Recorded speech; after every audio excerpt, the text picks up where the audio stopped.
Prime Minister Justin Trudeau is addressing an issue that's been hanging over this official trip to India.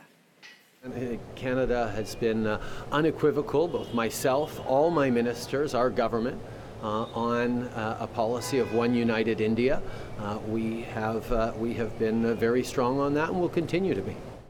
Well, that comment is in response to a meeting that has now been confirmed between Trudeau and an Indian politician who publicly accused members of the Trudeau cabinet of being connected to the Sikh separatist movement. Joining us from Ottawa with more is the Globe and Mail's Laura Stone.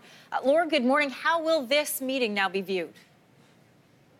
Good morning, Anne-Marie. Well, that's right. Prime Minister Trudeau in India this week with his family, visiting many sites such as the Taj Mahal and business leaders this morning. And of course, as you mentioned, kind of weighing into the contentious issue of Sikh politics in India.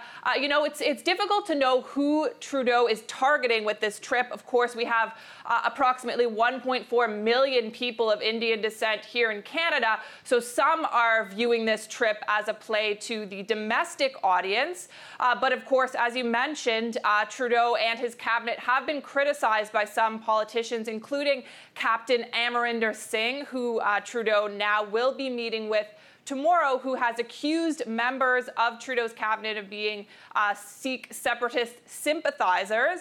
And that includes Defense Minister Harjit Sajjan, who is accompanying Trudeau on this trip, and it is yet unknown whether he will be in that meeting tomorrow. So lots of different factors at play. Some other criticisms, of course, that Trudeau is basically taking a family vacation. He's brought his 3 children and his wife on this trip. So, we know that there is not going to be an announcement regarding a free trade deal, which has been in negotiations since 2010 between Canada and India. So lots of different factors, viewing all these famous sites and as well meeting with this Indian politician tomorrow. Yeah, if you follow his Twitter account, you certainly see a lot of, cute photos of the family. Hey, the Indian Prime Minister Narendra Modi did not greet Trudeau when he arrived. He's not scheduled to meet with him until later this week, until Friday. Some people are calling this a snub. How do you see it?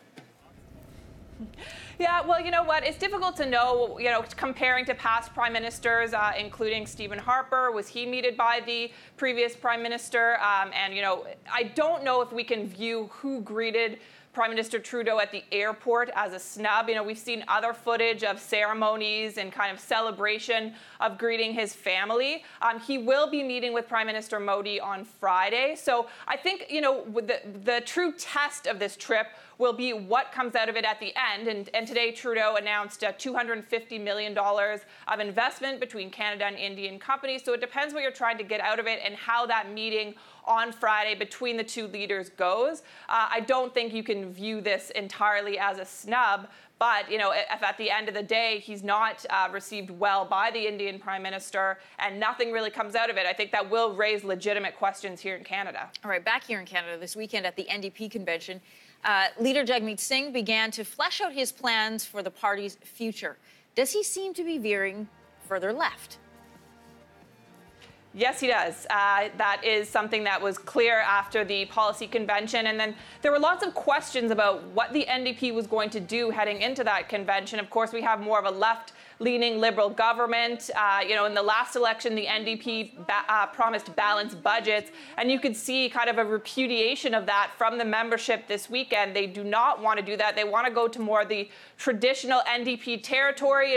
Jagmeet Singh talked about higher taxes, income inequality, pensions, pharmacare, these kind of classic NDP ideals. And so I think you will see the party veering significantly to the left as they go up against the Trudeau Liberals in the next election. Always good to talk to you. Thanks, Laura.